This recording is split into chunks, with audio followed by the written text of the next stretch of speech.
check out that stunning background. It is so fun to make and so easy.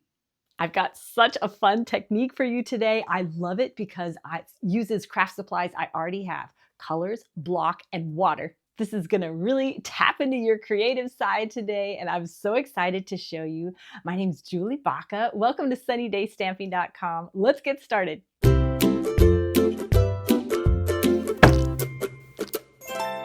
You're going to want to start with a stamp block the size of the background that you want to use, and you want it to be nice and clean.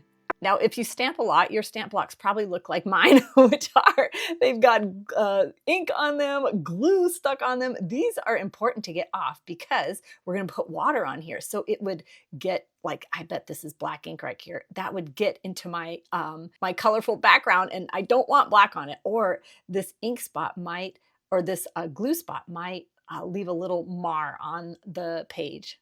So it's important to clean this off. You can do this with soap and water, but this is how I do it. I use an alcohol wipe, or you can use just alcohol on a paper towel. I like this because I don't have to run over to my sink, and I just rub it all over here. It's going to get that ink off really well. And then, but what also does is gets off the glue just super quickly. What I also like about using the alcohol is it makes it dry really quickly. So just in a couple seconds, that is dry and clean. So I hope this hack is helpful to you. The next thing you'll need are some pretty colors. You're going to need at least two. I like to choose one light and one darker. You can also add in a third or fourth color. This is really one of those techniques that you'll just want to play around with and see what colors go together. I've got lots of examples to show you of different color combos. The next thing you'll need is a water spritzer. This is the Stampin' Spritzer. You just fill it with water, and then it's got a little squirt thing on here. You could also use a squirt bottle or even a toothbrush, a clean toothbrush dipped in water and sprayed on here. This one is just so easy to use. So that's what I'm going to use. And what we're going to do, I like to start with my light color first. You can ink it up just half and half like this. Or you can do it in diagonals. I'm going to do it in diagonals. Let me just wipe this off over here. Ooh, that looks pretty cool. And then I'm going to wipe it on this little chamois rag. You can also just rinse it under water and dry it off. So for the card we're making today, I'm going to do it at a diagonal. So I'm going to do my light color first. I'm going to do like over half of it, because when I put my dark color on, I can definitely go over the light without ruining anything. So I'm just going to put this over like this. You kind of want to choose colors that like blend in well together. But really some of that is just trial and error, and it is so much fun to try the different color combos. Then I'm going to use this Lost Lagoon and just hit it just a little bit in this corner. Now it's time to spray it. If you spray it close like this, your water droplets are going to be bigger and it might push your ink away. So you want to kind of play with the distance away. I'm going to kind of be like right here, and I'm going to squirt it. Well, if I aim it right, squirt it a couple times. You don't want it too watery, but honestly, that doesn't matter. You just want it enough to make those colors flow. I need a little more. So then you can see that they're flowing around, and you kind of want to move your block around so that the colors flow. It's just kind of fun to play with. The kids and grandkids would love this. Then you get out your paper and just put it right here, and then you're going to hold it there for a little bit until that ink gets accepted onto the paper. Every time you do this, it didn't get all of that. Let me see if I can do this again. You know what? I should have done this on my Stampin' Pierce mat. That would have been better. Let me see if I can. Good. I'm glad all these mistakes are happening while I'm on camera, because this might happen to you, and now you know how to do it. So now on that Stampin' Pierce mat, it will get that off of there. Oh, I might have waited a little too long. I think we'll do this again, but you can get the idea of it all swirling together. I can see that I made a mistake because my paper's so wet, which means I was spraying on my paper and not on my block because I think that did not have enough water on it. So let's just quickly do this again.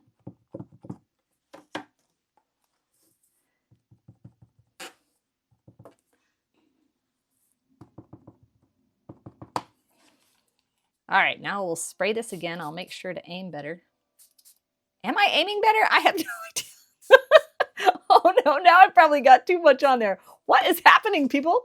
Okay, look how this just looks completely different than the other one we did.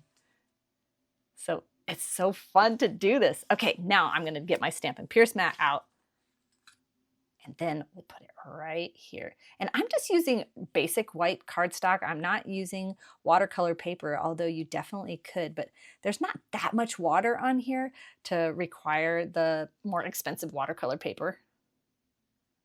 So let that all soak in. You can see it soaking in. And then there. Isn't that pretty?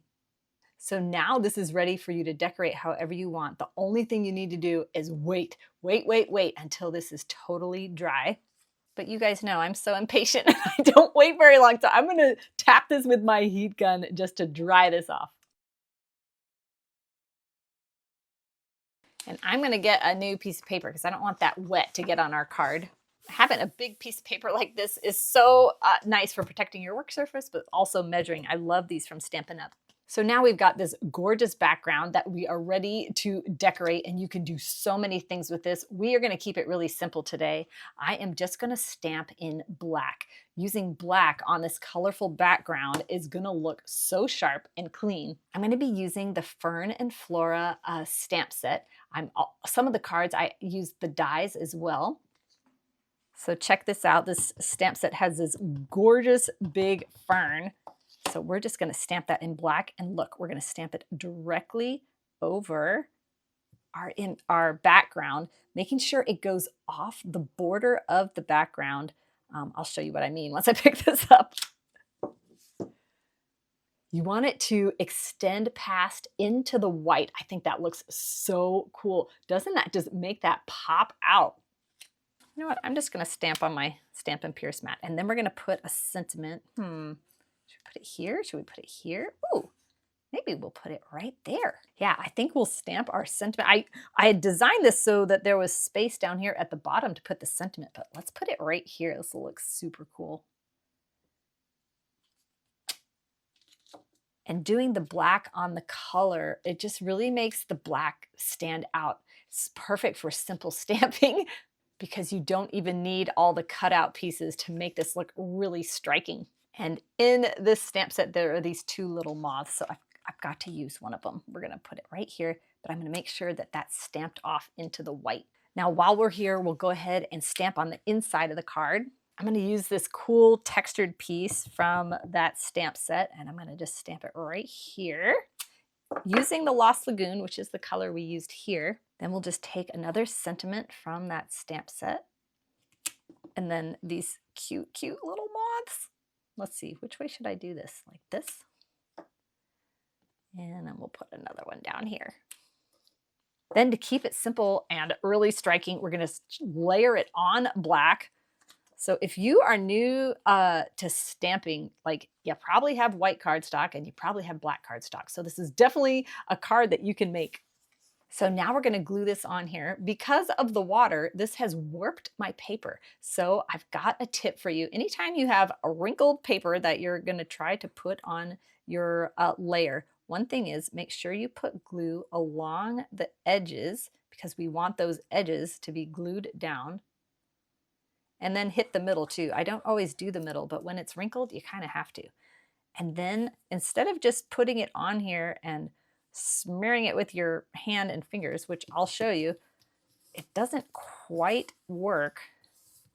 Like this is how I would normally put it on. You can see that it's coming up from the paper. So what I do is I flip this over and use my bone folder to go all along the edges in the middle and just really I'm putting quite a bit of pressure here. It's going to smooth out the glue and smear it around, and it's going to make this not wrinkled anymore. And then we'll just check, see if we need to do some more. Need to do a little bit there. I might not have put enough glue right there. The rest of it looks great. Let's see if we can just get this part down. Oh, I think I missed a little glue. Oh, I don't think, I'm not going to put it in there, but if that bothers you, you can just kind of shove your glue down there and squirt it. So that is a great tip if you've got warped paper. Then we'll just layer this on also.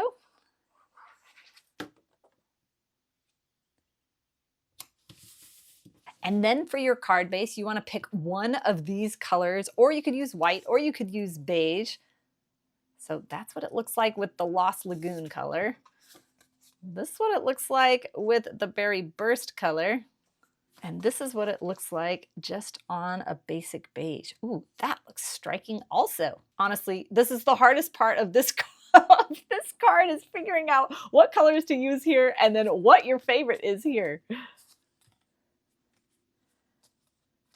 I think I'm going to put it on the beige. Now you can glue this directly down on here, but I'm going to use Stampin' Dimensionals, just going to pop it up just a little bit. So this card really used just stamps, ink, and paper. So if you're new to stamping, this is great. Now I'm going to show you a couple more that use the dies, if you have the die set and extra tools to do that. Then we'll just glue that right in here. And look at that gorgeous card. So I want to show you this one. This one is actually using the exact same colors, but you can see I left a little white here.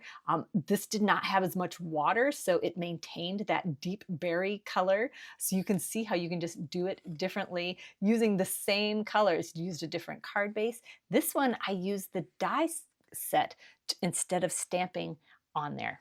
So let me put these over here. Here is another one. This one is just stamps, nothing cut out. This used Highland Heather, Pretty Peacock, and Lemon Lime Twist. Then this one uses the Crisp Cantaloupe and Darling Duckling. I used that stamp directly on top of here, and then the flower stamp from that Fern and Flora. And then this one is Poppy Parade in Balmy Blue, and put it on a Balmy Blue card base. And then use that die from the Fern and Flora. If you like this Fern and Flora stamp and die set, or if you have it already, you might be interested in this class. Every month, I'm part of a creative card collection, and we feature one bundle. Here's my card. I can't show you the rest because the other ladies did them. This is available in my tutorial store. You'll get 16 different card ideas using this bundle and videos on how to put them together, and of course, all the measurements and everything too.